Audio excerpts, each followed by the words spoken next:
后来受到疫情的影响，未少的劳工收入拢减真侪。这个去年将近100万人申请的10万块的这个劳工纾困的贷款，早起9点搁开放予申请，只要有中华民国的国籍，满20岁，108年或者是109年各类的所得总额2亿50万以下，信用好的这个劳工，拢会当来提出着申请。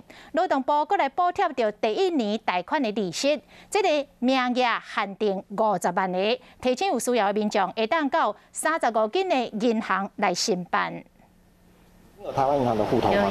有台湾银行户头，那麻烦你就帮我们填写这些资料。今仔日开始会使办劳工纾困贷款，银行行员做好防疫措施，帮助民众来做办理。不过为着避免造成困住，银行伫门口有打 QR code， 希望民众会使上网申办，安尼就唔免过入来。请点选任意劳工之身份别。劳动部嘛有教学影片，甲民众一步一步上网申办。今年劳工纾困贷款和去年同款上济10万。